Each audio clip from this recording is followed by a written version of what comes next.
Nah, selanjutnya kita masuk ke kemonotonan fungsi. Kemonotonan fungsi ini berkaitan dengan fungsi naik dan fungsi turun. Saya tulis ulang lagi tadi. Titik stasionernya itu rumusnya apa tadi? F aksen X ya, sama dengan nol. Nah, kalau Fungsinya sama dengan nol.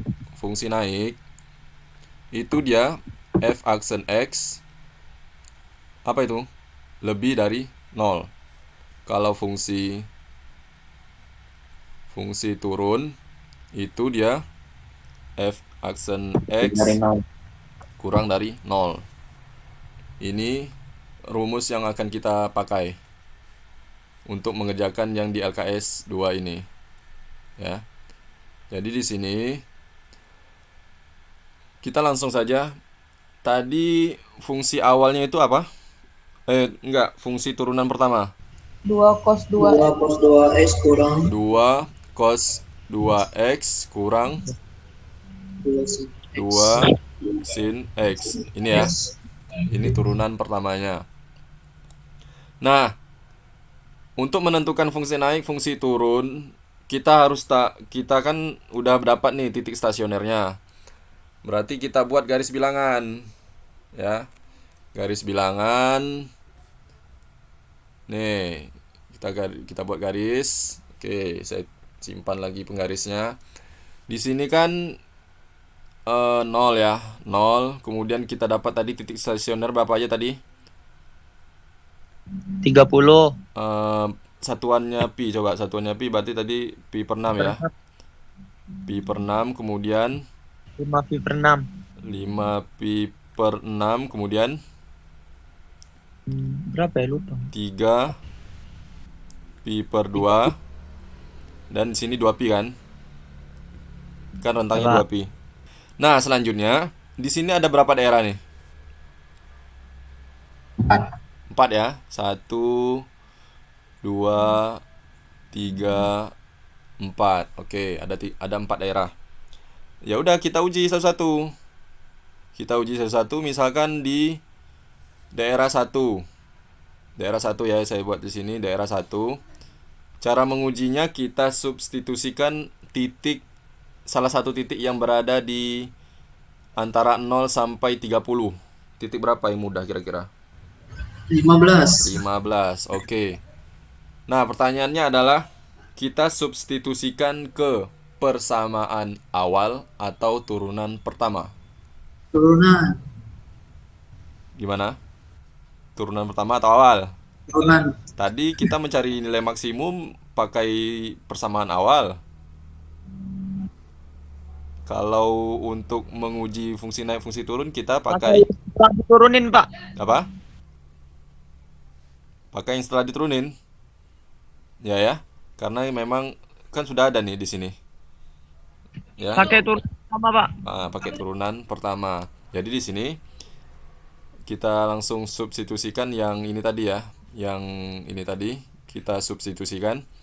Berarti jika F-nya itu tadi berapa? 15. F15 sama dengan 2 cos 2x, berarti 2 kali 15 30 dikurang 2 sin 15 ya.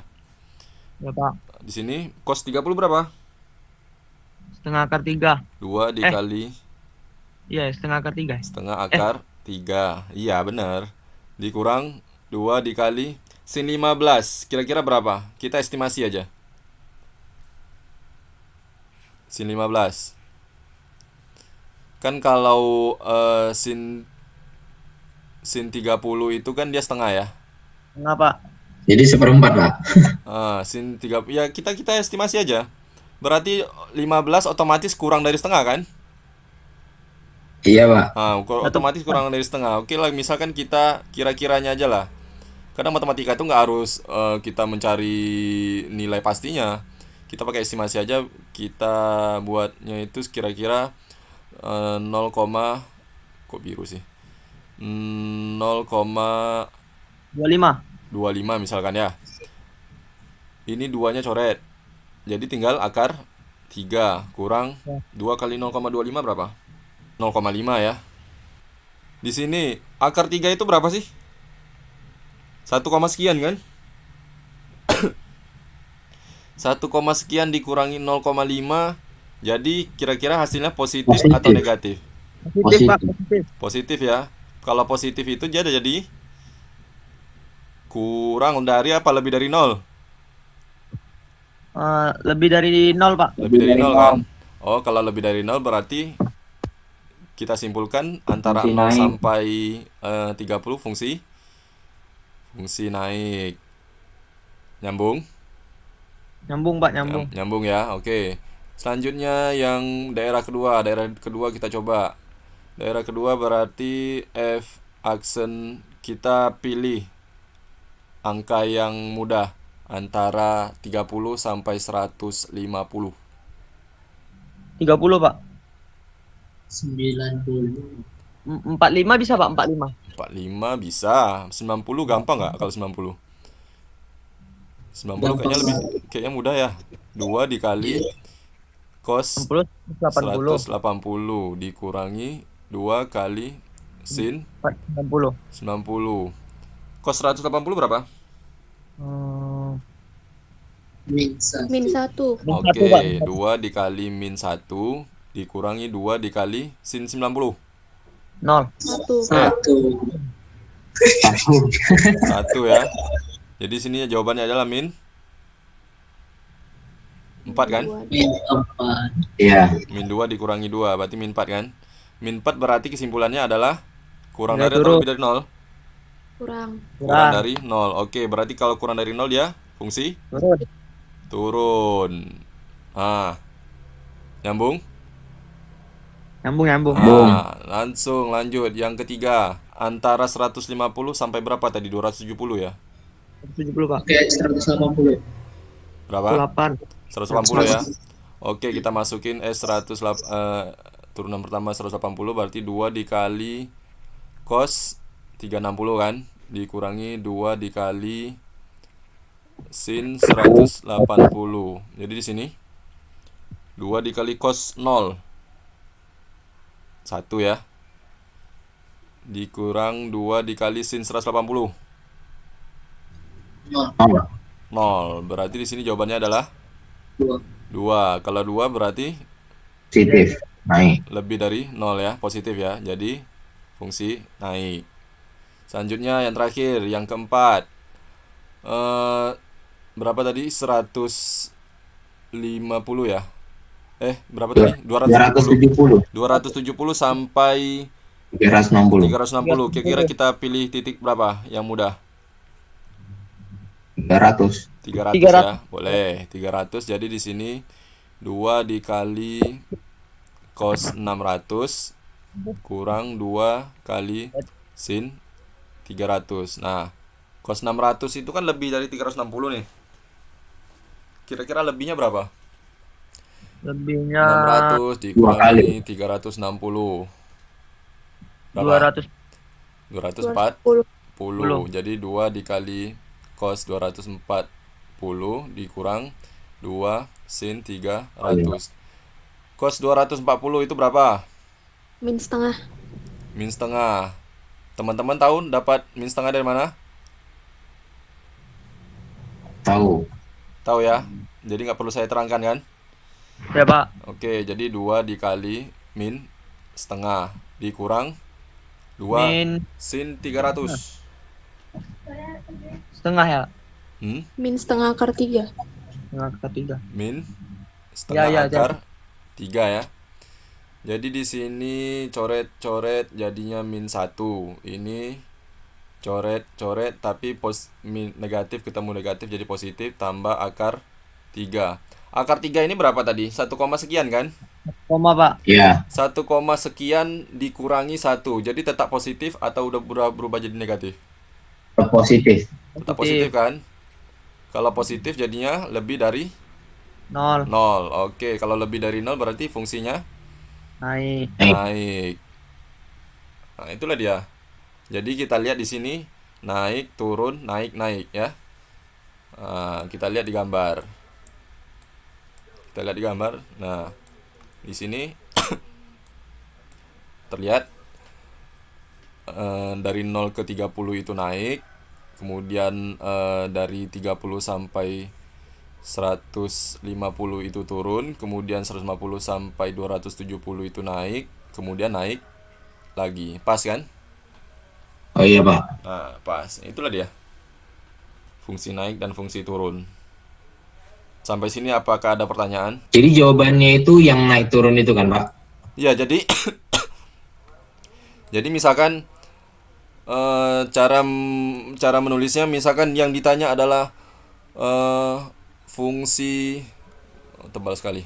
Fungsi naik ya, misalkan yang ditanya adalah fungsi naik. Fungsi naik.